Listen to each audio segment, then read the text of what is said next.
蔣麗芸議員，其實就有關咧，我睇到喺呢啲文件度咧，就都講話阿梁愛詩咧個講話係一個論壇度講嘅。咁啊查實咧，佢個講話咧係喺進修學院一個私人嘅課室，一個私人場合嚟講嘅，對住一班老師嚟講，對住一班學生嚟講嘅。咁咧即係我哋咧，其實立法會咧，我哋係應該咧捍衛每一個香港人嘅言論自由。無論聽個人認為係啱又好，或者認為係錯個好，我哋都唔應該去打擊一個人嘅言論自由。咁啊，至於有其他議員認為咧，梁愛詩係基本法委員會嘅副主任，所以咧就質疑佢有關言論嘅代表性。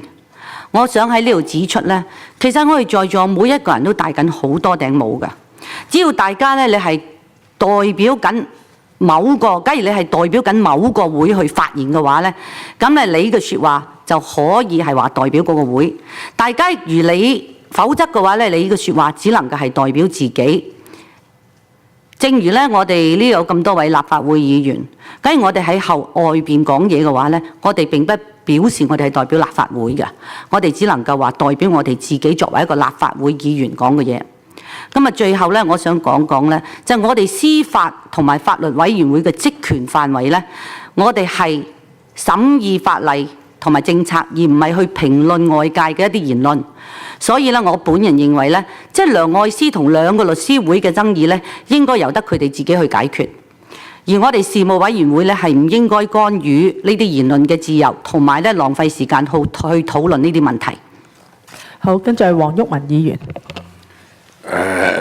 當然呢件事咧，我覺得係好重要嘅。蔣麗芸嗰個係歪論嚟嘅。邊個代表邊個係咪？你嗰個係歪論嚟嘅。喂，佢係基本法委員會嘅副主任，佢係前律政司司長。OK， 佢唔係一個普通人，嗰個唔係一個私人嘅場合。OK， 喺一個高等院校嘅一個課堂上邊講嘅嘢，而俾傳媒報導咗之後，嗰個就係已經對成個社會就已經造成一個好大嘅衝擊㗎嘛。如果唔係大律師公會同埋律師會，使乜講嘢啊？咩佢哋私人恩怨啊？你講乜喺度？係咪？嗰個唔係佢哋之間嘅事啊，係成個香港司法制度嘅問題，叫佢哋解釋係咩問題啊？呢個都唔係公審啊，佢咪解釋咯，係咪？佢都要解釋㗎。你都俾個機會佢解釋，好過而家佢唔嚟，或者我哋唔開呢個會，咁你出邊個個喺度亂咁噏又好，去評論佢係嘛？反而對佢唔公道，咪嚟咯？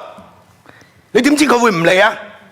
係咪好簡單？所以開一個特別會議也好，或者擺喺個議程裏邊，喺最短嘅時間請佢嚟，呢個係必須嘅。好。